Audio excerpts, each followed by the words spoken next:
Assalamualaikum warahmatullahi wabarakatuh. Izin memperkenalkan diri, nama saya Naisila dari STS 1A. Di sini saya akan menjelaskan beberapa materi dari mata kuliah IBD dengan guru pengampu Bapak Osep, yang dimana terdapat materi bioakustik, biolistrik, biooptik, dan biofluida. Yang pertama yaitu ada biolistrik. Apa sih itu biolistrik? Biolistrik adalah suatu energi yang dimiliki oleh jaringan biologis bersifat dari ATP yang dihasilkan oleh mitokondria melalui respirasi sel. Di dalam sel terdapat ion Na+, Ka, dan Cl- juga protein. Pada saat tidak ada sinyal listrik, muatan yang terdapat dalam sel lebih bermuatan negatif dibandingkan pada luar sel. Menurut Celsius 2015. Contohnya terdapat terminasi sinyal biolistrik atau TSB, mempunyai sebuah alat yang dinamakan transducer yang berfungsi menetralisasikan isyarat dari sensor neuron. Stimulus untuk men-trigger neuron dapat berupa tekanan, perubahan temperatur, dan isyarat listrik dari neuron lain. Aktivitas biolistrik pada suatu otot dapat menyebar ke seluruh tubuh seperti gelombang pada permukaan air. Pengamatan pusat listrik tersebut dapat dilakukan dengan memasang beberapa elektroda pada permukaan kulit. Biolistrik juga terjadi di dalam organ jantung menurut Anyomus 2011. Adapun sifat-sifat biolistrik, jantung berfungsi secara bersama dengan urutan tertentu dengan jenut diakibatkan oleh depolasi sel. Membran otot jantung dapat membentuk perbuatan potensial aksi yang menghasilkan kontraksi otot pada sel jantung. Despolasi tidak membutuhkan rangsangan karena ion Na+ mudah bocor atau mudah bergerak ke empat bagian jantung, yaitu anterior, destra dan distra, dan vertikal terdapat destra dan sintrasta. Sistem konduksi listrik pada jantung mempunyai urutan sebagai berikut: sinoatrial, nodus atrio, ventrikuler, nodus berkas, his, dan serabut Purkinje. Yang selanjutnya ada elektrokardiogram.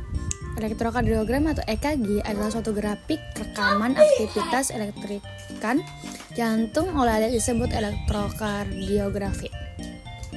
Karena tubuh manusia merupakan konduktor yang baik, maka impuls yang berasal dari jantung dapat merambat ke seluruh tubuh.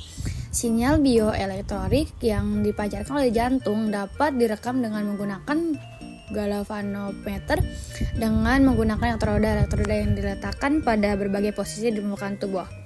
Menurut Karim 1996, benda potensial listrik atau tegangan listrik muncul karena adanya proses depolarisasi dan repolarisasi di serabut otot jantung menurut Merus 1996.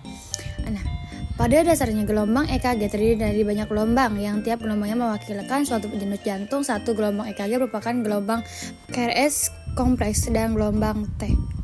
Adapun filter FIR atau filter impulse response adalah filter yang tidak menggunakan feedback yang sering disebut dengan non-pressure. Keluaran sinyal sebelumnya tidak dapat digunakan untuk memproses sinyal masukan. Filter FIR kurang stabil dan memiliki rasa yang lebih lintar, namun membutuhkan banyak memori atau perhitungan untuk mencapai karakteristik respon yang diinginkan. Terima kasih. Dan yang kedua ada bioakustik. Apa sih itu bioakustik? Bioakustik berasal kata bio dan akustik.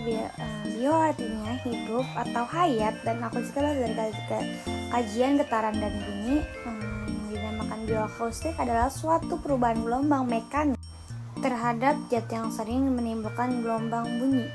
Pengertian gelombang bunyi. Adapun sifat-sifat gelombang bunyi ada memantul, diteruskan, diserap oleh benda. Adapun klarifikasi gelombang bunyi, sumber bunyi, dan contoh biofluida dalam keperawatan. Terima kasih, semoga bermanfaat. Yang ketiga yaitu biofluida. Apa sih itu biofluida? Biofluida adalah ilmu yang mempelajari tentang konsep fluida di bidang biologi atau pada makhluk hidup seperti manusia, hewan, dan tumbuhan, khususnya pada manusia di dalam sistem transformasi atau kardiovaskuler. Sistem kardiovaskuler adalah suatu sistem yang organnya berfungsi memindahkan zat dan nutrisi dalam sel. Fluida juga merupakan cairan yang menempati ruang mengalir di bawah pengaruh gravitasi. Ada pula pengertian dari fluida. Fluida adalah zat mengalir. Fluida menyesuaikan diri dengan bentuk dan wadah dimanapun menetapkannya. Jadi juga tidak dapat menahan gaya yang berlangsung dan permukaannya. Fluida dapat mengeluarkan gaya tegak lurus dengan permukaannya. Adapun sifat-sifat fluida dan ada pula contoh-contohnya, ada pompa jantung, ada tekanan jantung, ada pula pompa gaya.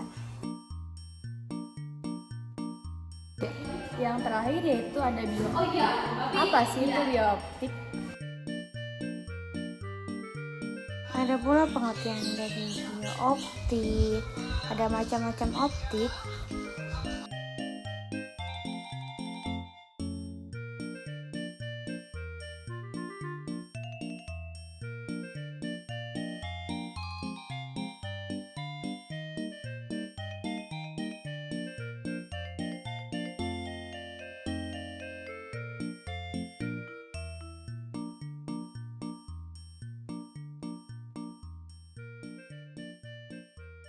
Itulah yang bisa saya sampaikan. Kurang dan lebihnya mohon maaf. Wassalamualaikum warahmatullahi wabarakatuh.